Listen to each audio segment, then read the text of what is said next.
So there was a really excellent discussion between Max Blumenthal, Ben Norton, and Ali Abunimah. Ali Abunimah is from the Electronic Intifada, an excellent news source, and Ben Norton and Max Blumenthal are from the Moderate Rebels and also the Grey Zone. And they were talking about Western authoritarianism. They were talking about how the new definition of anti-Semitism, which is basically any critique of Israel, is considered anti-Semitic, meaning if you're criticizing apartheid in Israel, which is worse than apartheid was in South Africa at its height, if you criticize that, you are considered anti-Semitic. And you only have to see how they treated Jeremy Corbyn. They tried to expel him from the party just recently, and I don't know if that is going to be successful, but anyway, there's been some expulsions from the UK Labour Party under this new definition of anti-Semitism, which is just a nonsense, basically. And they're doing that in the US too. So the Ali Abunimah talks about how Palestine is being used like the canary in the coal mine, to use that unfortunate saying, as a way of expanding this to the anybody who critiques Israel, anybody who criticizes anti-imperialism. They're going to expand that, and it's a very, very dangerous precedent for the left. Another one is that Facebook, under pressure from liberals to do more censorship, created this so-called oversight board, and one of the people they appointed to it is Emi Palmor, the former Director General of the Israeli Justice Ministry, who is responsible for transmitting to Facebook the Israeli government's requests for censorship, which Facebook almost always complied with. So that's the context we're in, and you were one of the first to warn about how Russiagate would be weaponized and used as a weapon to silence people on the left, and sadly that is happening exactly as predicted. And I'm not sure what the answer is. I don't have an answer to it, except that we need to make as much noise about it and get as many people to understand that demanding that Facebook do more censorship or Twitter do more censorship, or even applauding when Twitter labels the president's tweets, no matter how batshit they are, that is a precedent that we should not be applauding. I don't want Twitter fact-checking me. I don't want Twitter fact-checking you. I want to hear what Max Blumenthal has to say without Twitter telling me what I can and can't think about it. That's the bottom line. Do you want Twitter to tell you what you should think, or do you want to make that decision yourself? Well, it's not Twitter. It's the state. It's the Atlantic Council. Yeah, the Atlantic Council, which is just a cutout for a certain faction of the national security state. And I mean, Ben, your piece on Richard Stengel spelled that out perfectly. And one of the most, the cutting edge of this is and has always been Palestine. And that's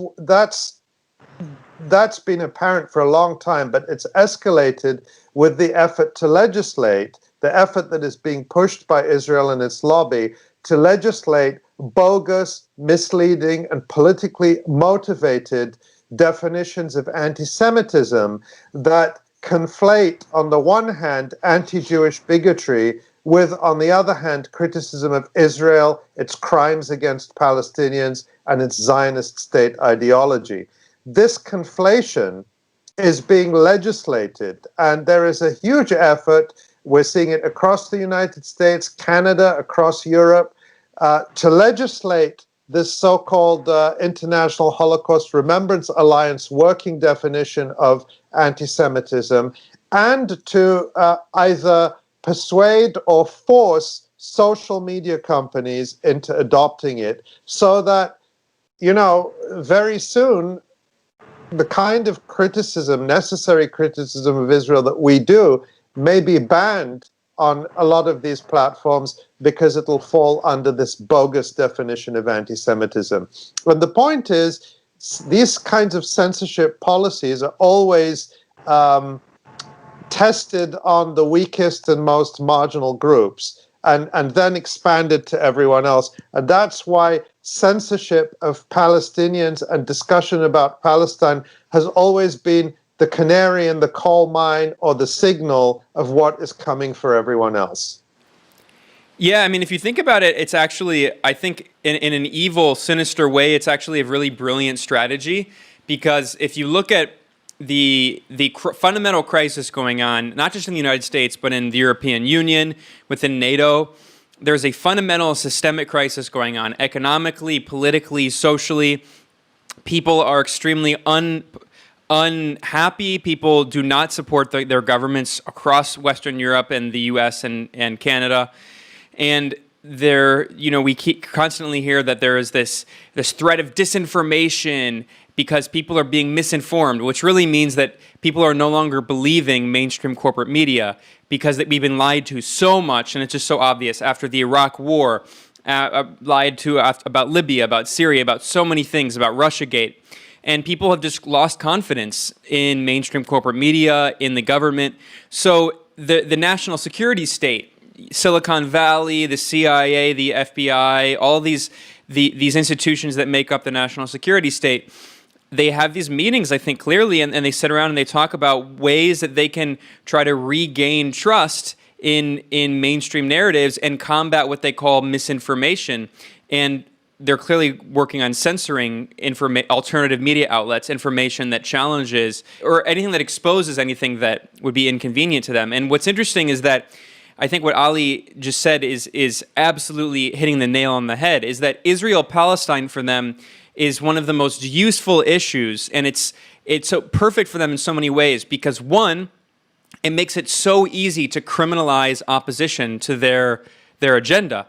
Because it's hard to criminalize opposition to the war in Iraq. It's hard to criminalize opposition to the coup attempt in Venezuela. The people will accuse you of being an apologist for a dictator or whatever, an authoritarian.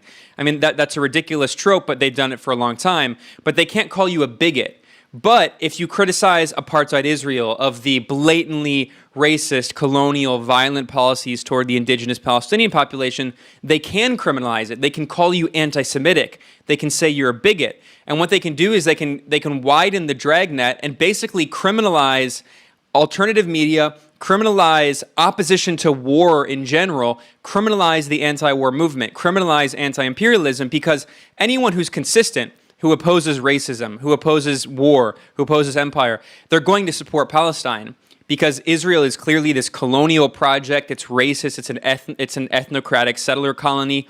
So at the heart of any anti-war and anti-racist and anti-imperialist movement is going to be Palestine solidarity, but with this bogus working definition of anti-Semitism that they're pushing around, with the criminalization of BDS, this state in the United States, in France, and other countries, they can effectively criminalize opposition to NATO, opposition to their war policies, and all of that by saying that it's just all anti-Semites. And it's exactly what they did to Jeremy Corbyn. I mean, it's so insidious, but it really is an extremely powerful weapon. And that's why that when we saw what happened to Jeremy Corbyn, when we saw this witch hunt against anyone mildly on the left of the Labour Party, that's why we kept saying, reiterating ad nauseum, you can't give them an inch because they'll turn it into a mile, right?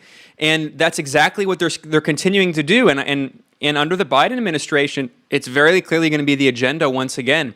And I don't want to be pessimistic, but I think that really we are seeing this is going to continue expanding, like Ali said, to the point where entire independent and alternative media outlets are going to be censored with the rationale that either they're criticizing Israel, so they're anti-Semitic, or they challenge dogma on COVID is another element. Like, you can't ask any questions about COVID or you're going to be censored. So it just shows how, like, what the phrase Ali just said about the canary in the coal mine, they use a certain particular issue that people might think is non-controversial, like, oh, of course we're against bigots, we're against racists, but then they just redefine that issue, they redefine that criticism in a way that widens it to give them the authority to censor anyone who challenges their power.